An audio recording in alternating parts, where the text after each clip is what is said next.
Did we actually need new cherry fragrances from Tom Ford? Let's review Electric Cherry and find out.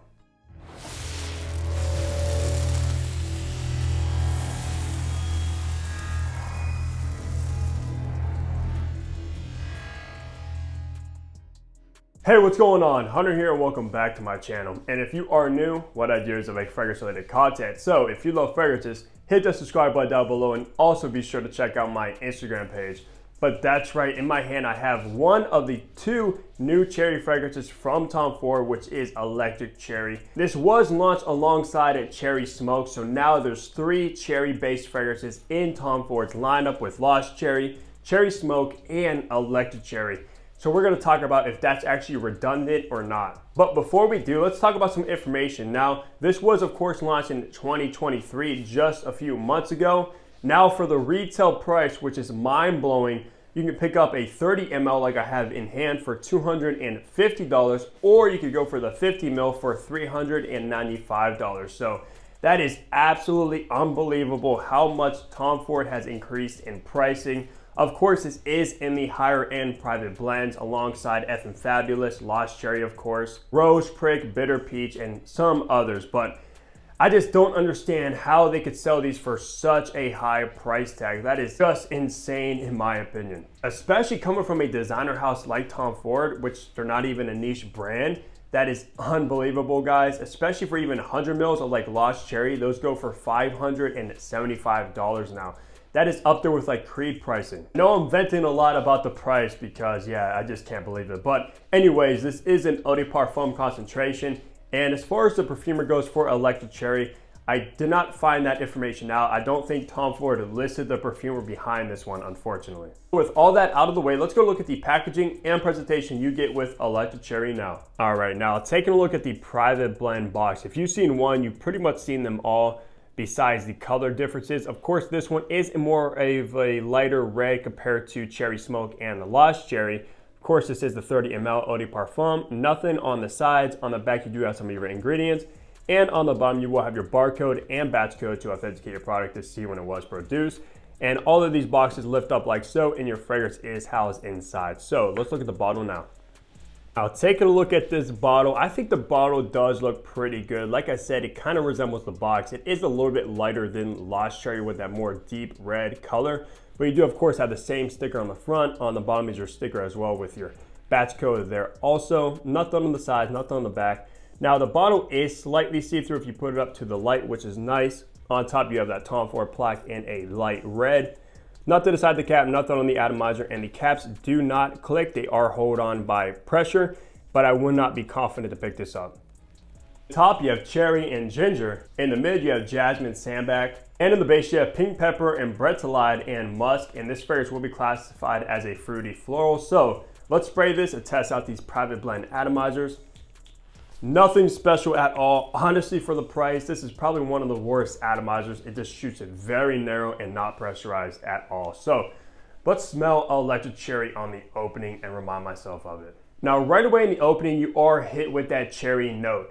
Now, the cherry in here is different than the cherry you would find in like Lost Cherry, which is a little bit more deeper, darker, more sour, and a little bit boozier. And here, though, it's much cleaner. It kind of smells like cherry jelly or like a cherry candy. Something along those lines is the vibe I get in here. It's not really sour or anything like that. And honestly, guys, this is very disappointing because to me, it actually smells like a cherry body wash that you would use in the shower to scrub your body and then rinse it right off. That's the kind of vibe I get with this very soapy cherry. I really do not understand what Tom Ford was thinking to launch more cherry fragrances alongside Lost Cherry. I don't think cherry is a very popular note where he needed more of those, like oud, tobacco, woody fragrances, things of that nature. I just do not think this was really necessary, guys. And I honestly don't think that these two new releases are gonna do good at all, in my opinion. Now, this is called Electric Cherry. Now, where is that electric vibe coming from? It's actually coming from that zesty ginger alongside that cherry note. Now, the ginger I do actually like a little bit. I've been a big fan of ginger as of lately. If you used to follow me like a couple years ago, I wasn't necessarily a fan of ginger until just recently.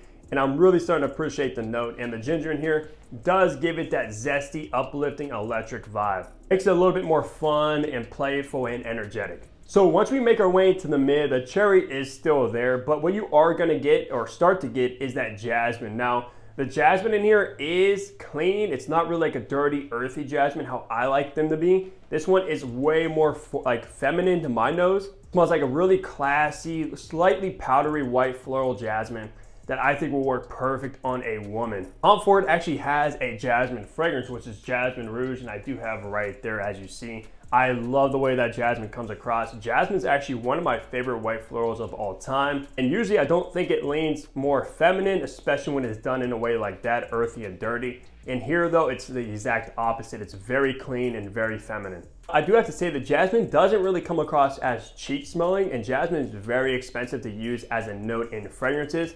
So it might actually be natural jasmine in here.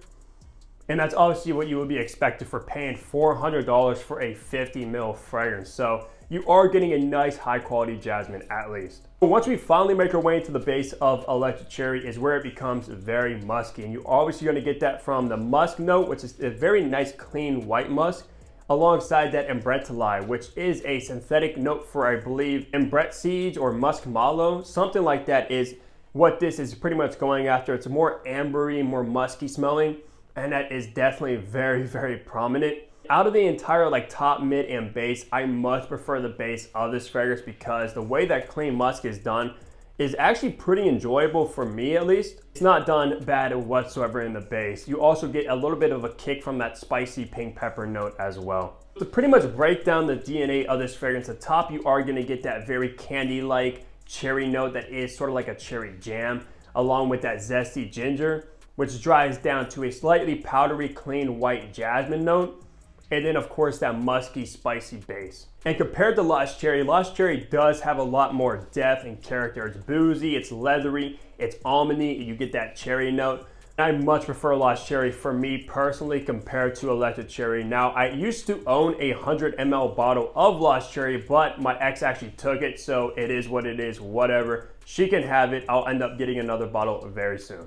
Now let's touch on seasons and occasions to wear Electric Cherry if you decide to pick up a bottle. Now, this will work best in the spring and summer, which I think is what Tom Ford was aiming at. Of course, you have Lost Cherry, which does work in the colder months like fall and winter. Then you now have Electric Cherry, which works better in the warmer months like spring and summer. It's very bright, it's very uplifting, very zesty, and to shine the absolute best when the sun is shining. Now for occasions, to me, I think this is very casual. Like I said a little bit earlier, it's very playful, very outgoing, very fun, and it suits more of a casual setting. If you're just like relaxing, wearing a hoodie, wearing shorts, whatever, more of a casual attire, this one you would want to spray on rather than dressing up in a dress if you're a woman or in a suit and tie if you're a guy. Now for gender and age groups, this is targeted as unisex like all other private blends are. However, this is unisex leaning more feminine. If you are a woman watching this and you love Lost Cherry, but you think it might lean slightly more masculine, you'll absolutely want to pick up Electric Cherry if that is you. Because like I said, it's much more feminine compared to Cherry Smoke and Lost Cherry with that added white powdery jasmine note. And it's just altogether a much brighter cherry compared to the other two from this line. So for age groups, this is honestly much more youthful compared to being a mature fragrance. It does honestly have that vibe that you would pick up from like Bath and Body Works, like a body spray, like a very cherry fruity body spray. You get that similarity with this one. So yeah, much more targeted towards a younger crowd. Even teenagers can wear this one without any problems. This one, I smell it, I don't picture a grown woman or a grown man wearing Electric Cherry, guys. That's just what I picture in my head, and that's the way it comes across as far as the smell. Now to wrap things off on the performance. So I have to say, I know Lost Cherry gets a ton of hate for the performance that is lacking. It doesn't perform well, which I can see where they're coming from. It wasn't a beast mode fragrance at all. This one is sort of in the same realm. It's not going to outperform Lost Cherry from my testing. It probably lasts around the same, which is about average, maybe close to 8 hours, but that's pushing that 8 hour mark. You're not really going to get anything above the 8 hours. So if that's what you're looking for, this isn't going to be for you. But if you are satisfied with around 8 hours of longevity, this one will not be disappointing to you. Now, as far as projection, this actually did project very nicely from the opening, at least for maybe the first 3 hours, with that very bright cherry sharpness. This does scream off the skin very well, and it does leave a nice scent bubble around you. So don't worry, people will smell you with this one for a few hours, and then it does start to come a little bit closer to the skin and just in your intimate scent bubble. So nothing too bad. I do wish, of course, this did last a little bit longer and projected a little bit better, especially at that huge price tag of $400 or $250 for a 30 ml.